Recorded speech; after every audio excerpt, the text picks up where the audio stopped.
All pain is separation from something or someone. Sometimes it is separation from our own inner selves, our internal splits and self-conflicts. Negativity always has a message for us. However, if we bully ourselves into positivity and escape those uncomfortable emotions, we will miss the message, not at a small cost though. Don't be too quick to judge your negative emotions. Let your negativity speak to you.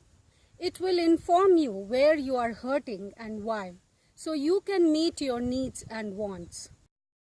Most people don't even realize they have deeper needs and that their subconscious is communicating those with them in the form of uncomfortable emotions that they are continuously superseding with positivity. For example, it could be the need for healthy boundaries in relationships so they don't get hurt all the time by believing they have to give love always and instead can also make room to receive love. We live in a world obsessed with positivity.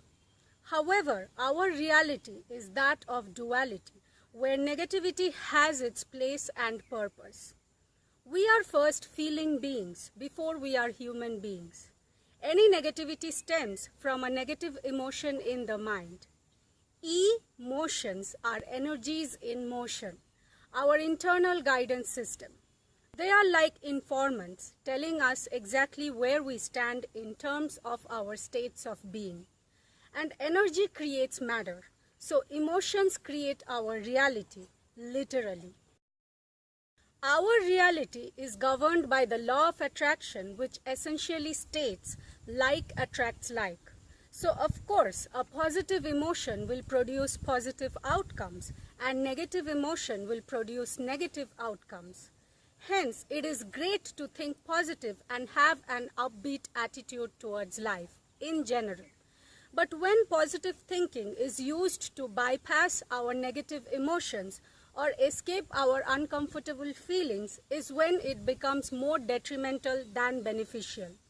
To understand this better, watch my video titled When Positive Thinking Doesn't Work.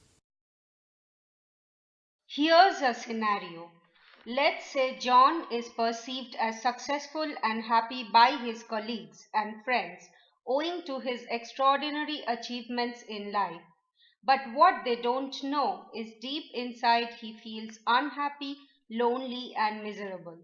In fact, one of the reasons he is so driven to success in his fields of prowess is to escape those uncomfortable feelings of loneliness and unhappiness. But he denies and belittles his own feelings, brushing them off as fleeting emotions, and each day he supersedes his feelings of discomfort and continues to ride the ladder further up in his career. Deep within, he feels more dissatisfied despite his accomplishments. Then one day he comes down with a chronic illness or cancer and he doesn't know why he is ailing. This is a very common scenario in our society. People at high flying jobs with dream careers may still feel empty and unfulfilled, as if something is lacking within. All diseases are caused due to emotional factors. And of course, they stem from negative emotions. But avoiding a negative emotion does not release it, rather pushes it further into our subconscious minds where we are not even aware of its existence anymore. A negative feeling is thus information from our inner beings that something within us is hurting. But what is hurting? What is it informing us about? In the earlier example, perhaps the deeper desire of John is to connect with people at a heart-to-heart level, feel love and acceptance for who he is and not how his career defines him. But he is too afraid to be vulnerable or even unaware this is what he truly desires. So he continues to strive for success at his career in order to thwart those feelings of discomfort, burying himself at work, pushing his true desires further away. Imagine the mind is like an iceberg. The top part of our conscious minds, or the part of the mind we are aware of, which operates during our waking states. However, our subconscious minds, the part of the mind we are not aware of, operates below the water surface, often showing up in our dream states when our conscious minds are asleep. The subconscious mind is 30,000 times more powerful than the conscious mind. So think of what happens when we try to supersede a deep-rooted negative emotion or belief held by the subconscious with a positive thought in the conscious mind. We just meet with resistance, our own internal resistance. And what we resist persists. So the more we try to avoid something, the more it shows up in our reality as unhealed aspects of ourselves. Hence, instead of creating any positive outcome with our positive thoughts, we remain stuck and even depressed. If we have a negative thought, belief, feeling, perception, or emotion that takes dominion in our minds, then just positive thinking or meditation can't eliminate it. In fact, if we ignore or push it deeper into the subconscious, it will only fester and show up at inopportune moments as blind spots. What we need to do instead is shine the light of our consciousness onto those darker aspects within ourselves and bring them into awareness so they can hold no power over us anymore. That is how we can see them and set them free. Most of the time, our deep-rooted negative beliefs about life or any aspect of it stem from childhood when our feelings and emotions are invalidated by our parents or primary caregivers. As children, we don't know how to deal with them, so we develop all sorts of coping mechanisms to survive. Let us say, whenever you tried to express your feelings or share your experiences, your parents were not available to listen to you. So you developed the coping mechanism of burying your feelings and never bringing them to surface, as you did not feel safe to express yourself. You came to believe your feelings were unimportant to your parents and instead only strove to make them happy by bringing better grades in school, bettering at sports, etc. As you grew up, you continued that behavior into adulthood and then got into trouble, especially in relationships where you couldn't express yourself either. But if you aren't aware that aspect of your childhood is holding you hostage to your own unresolved issues, you will never be able to freely express yourself in any connection, which will keep you dissatisfied in the long run or even end your connection with others prematurely. You see, the subconscious mind is trying to keep you safe all the time, but the result is often counterproductive. Even by ending a relationship, it is keeping you safe because it believes expressing is not safe. Most of our negative conditioning comes from childhood. This is when inner child work can be of great help. More about it coming in a bit. Most people have their inner worlds totally contradicting their outer worlds.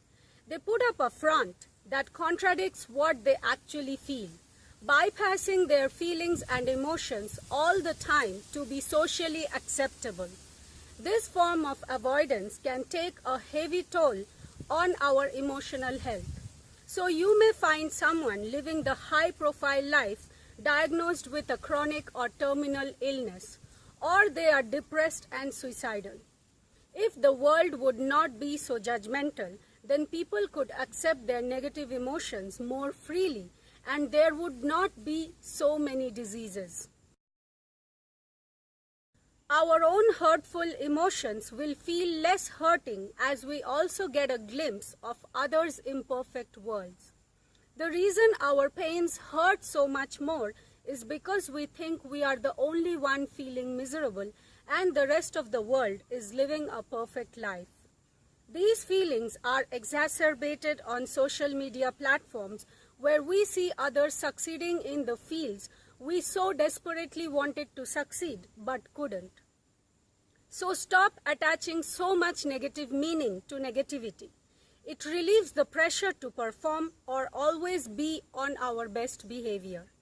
Instead of condemning negativity and resisting, if we would just look at what it is trying to tell us about ourselves, it will lose its strong hold upon us.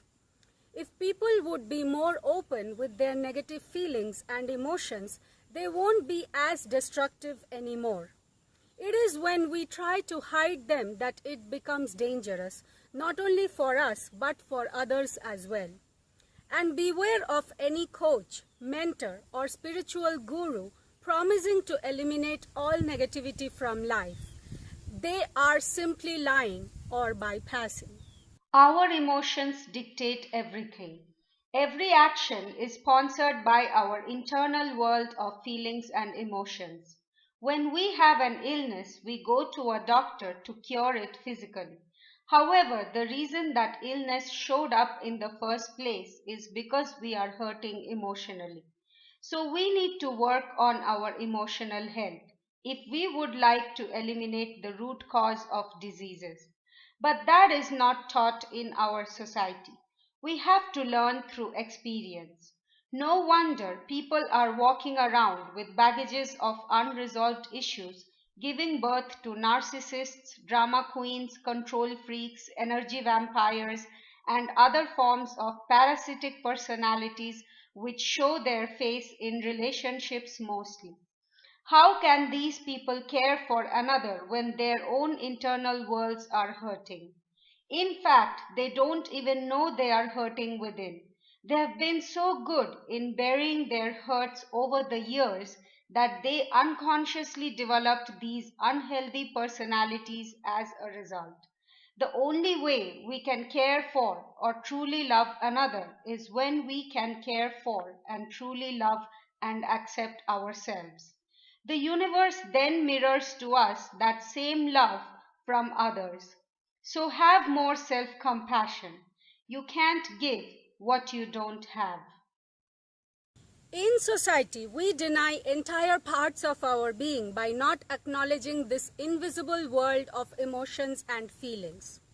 Yet all the while we send and receive negative thoughts and energy, not realizing the harm we do to our inner beings.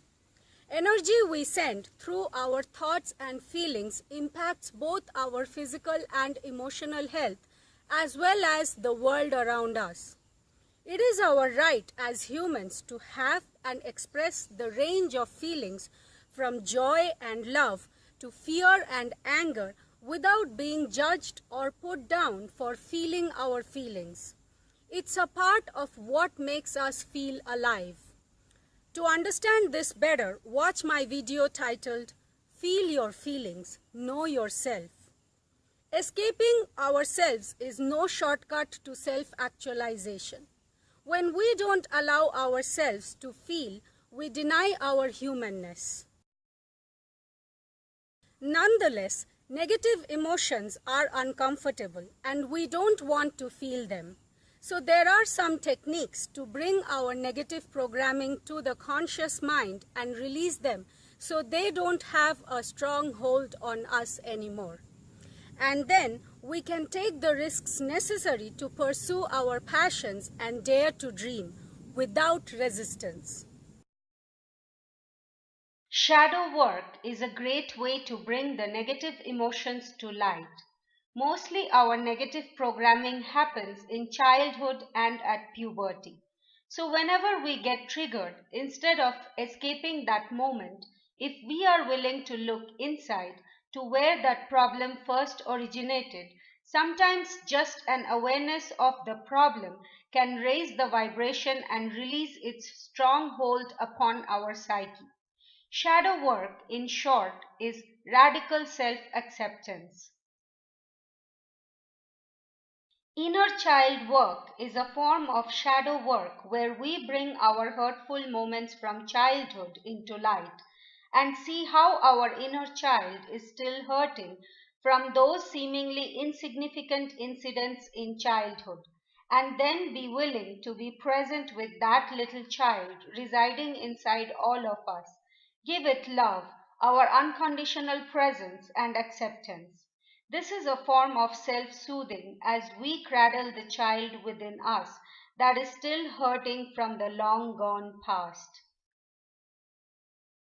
EFT tapping is a method to tap onto the meridian points through which energy flows into our bodies, while at the same time speaking out loud our negative feelings and limiting beliefs.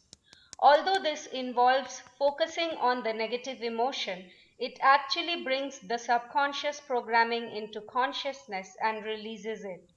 Any problem can be tapped away this way and then positivity tapped in. This method of treatment is rapidly gaining popularity among psychologists and psychotherapists nowadays.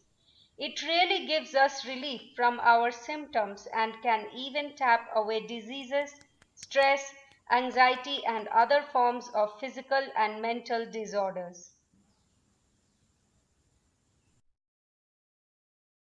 According to Dr. Mario Martinez, the root cause of diabetes among many Tibetan monks is repression of anger.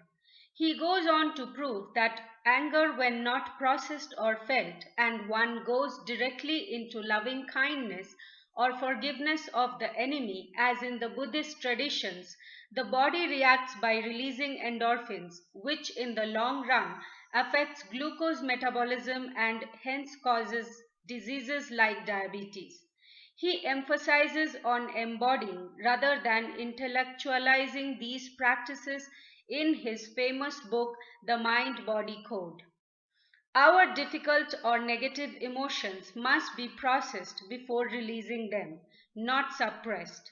Suppression will cause a dis-ease in the mind, thereby causing a disease in the body, as one cannot separate the mind from the body. Find a friend who would be willing to process your negative emotions with you and not invalidate or judge you for feeling a certain way. If you can't find someone, you can be your own friend and acknowledge where you are hurting. Then self soothe that aspect of you, process and release it. Don't escape yourself with distractions because that will keep the problem locked inside your subconscious, especially if it is a deep rooted dysfunctional belief that you developed in childhood. Grounding or surrounding yourself with white light and asking the divine for protection and release of your subconscious programmings, positive affirmations, creative visualization, hypnosis, and focused meditation could be helpful. The key is to be patient with yourself and not judge yourself at any moment whatsoever. That is where self love begins and love for all others. In the end, I would say everything that happens to us has purpose, and we can choose to take whatever comes our way and transform it into something meaningful and beautiful. Here is a dose of positivity about negativity. Our negative emotions make us more human. Negativity is always a message from our subconscious about hurt aspects within our inner worlds, screaming for attention, thus creating more self-awareness. If we can bring the negativity to light, we can set it free. But if we resist, we keep it there. Negative emotions tell us exactly where we stand in terms of our states of being and our truths. If we can resolve our negative emotions consciously, we can find creative solutions for our problems, get unstuck in life, and be free to manifest our positive dreams. So, the next time you have a negative thought, don't be too quick to call it a bummer. Namaste.